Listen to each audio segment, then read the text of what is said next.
What surprised Samaire deeply was that Haru's behavior was not out of malice, but stemmed from her deep inner protectiveness of Kippei. It turned out that Haru had been secretly in love with Kippei, but his shy personality prevented him from expressing his love, so he could only silently watch over Kippei. When Kippei pretended to be on a business trip and got involved in a scandal with a mistress, Haru, out of a desire to protect Kippei, decided to find the mistress and persuade her to stop. However, as Haru pondered how to find the mistress, she suddenly thought that Kippei's ex-wife might have some clues, so she went to Kippei's old apartment to look for Samaire, only to find out she had already moved out. Nevertheless, the building manager revealed to her that when Samaire moved, her face was covered with bandages. This detail led Haru to suspect plastic surgery. Following this lead, Haru identified several top plastic surgery clinics in Tokyo. After some investigation, she found Sumaire's medical records. By bribing part-time staff, Haru obtained detailed information about Sumaire's medical treatment. Based on Sumaire's medical records, she found Sumaire's new address. Sumaire's new home was surprisingly close to Kippei's, and not only had she undergone plastic surgery, but she also changed her identity to get closer to Kippei. In Haru's eyes, this was undoubtedly her ex-wife's unwillingness to accept the divorce, obsessively entangling herself with her ex-husband after plastic surgery. Thinking about Sumaire's motives, Haru felt a chill down her spine. When she discovered that Samaire even had an accomplice, she decided to intervene. To protect her beloved Kippei, Haru sent a threatening letter to Samaire, warning her to stop immediately. Samaire listened to her explanation with a helpless smile. She confessed that her goal was not to save her marriage, but to take revenge on her ex-husband and his wife, Karen. Then, Samaire detailed the entire process of her being bullied, her partner being taken away, and ultimately being abandoned. However, after hearing her story, Haru, while sympathizing with Samaire and understanding her desire for revenge, could not stand by and watch her torment Kippei. So, she decided to tell Kippei everything about Sumaire's plans. Hearing this, Samaire hurriedly knelt before Haru and said she would give everything for revenge. She could not give up halfway, especially not forgive Karen. Samaire begged Haru not to tell Kippei for the time being. After she finished her revenge against Karen, Haru could even let her atone with Kippei. Seeing the humble and desperate Samaire before her, Haru finally softened and agreed. However, Haru made it clear that she would not support Samaire's stance.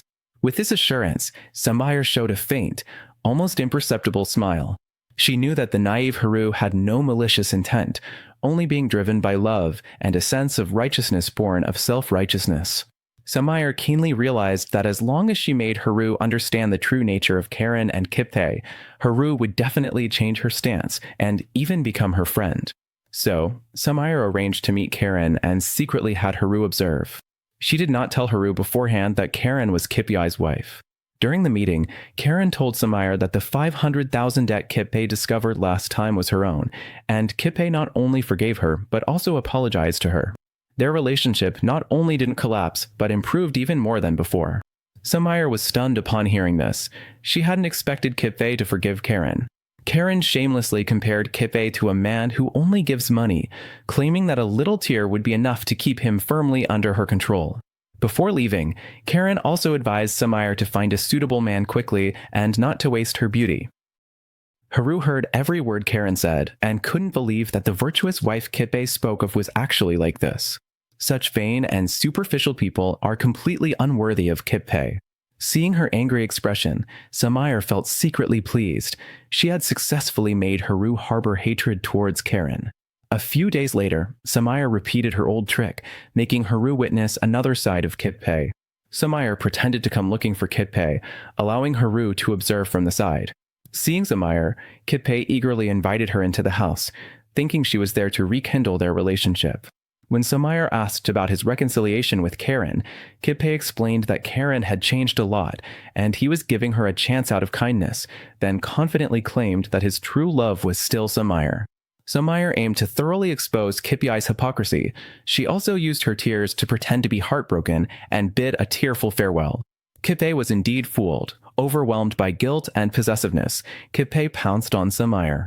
At this moment, Kippei was completely unaware that Haru was witnessing everything. Haru was deeply disappointed in Kippei, seeing his disgraceful behavior. Instead of explaining or apologizing, he asked Samaire to keep quiet and persuaded Haru, claiming that she was dismissed entirely because of rumors of infidelity. Haru saw that Kippei only cared about his reputation and situation, and that he wanted Samaire to handle the aftermath, completely shattering her last bit of hope. It turned out that the person she liked was actually a thoroughly cowardly, incompetent, and morally corrupt man. After her illusion shattered, Haru felt some pain inside, but she still thanked Samaire for helping her see Kippei's true nature and understood Samaire's feelings of revenge against Karen. She would no longer stop Samaire's revenge plan. Samaire secretly let out a sigh of relief. She successfully changed Haru's stance. Samaire's revenge did not stop. She had already secretly recorded a video of Kippei attempting to assault her and posted it online anonymously. After the video was released, there was a strong reaction within the company, and colleagues condemned Kippei. The video reached Kippei's workplace, and his dormitory was covered with graffiti and posters of the video screenshots. He hurriedly tried to clean up in chaos, only for villagers to post his embarrassing appearance online again. His social media accounts were flooded with malicious attacks and messages, and calls with insults and threats kept coming to his phone. Kippei's reputation was completely shattered. He broke down mentally and stayed indoors. After long-term absence, he was suspended and his salary was cut by the company. Karen discovered her allowance was not arriving on time and realized Kippei had been demoted. She didn't care about the reason for Kippei's suspension. She was only angry that his salary had been halved, and she could no longer spend freely.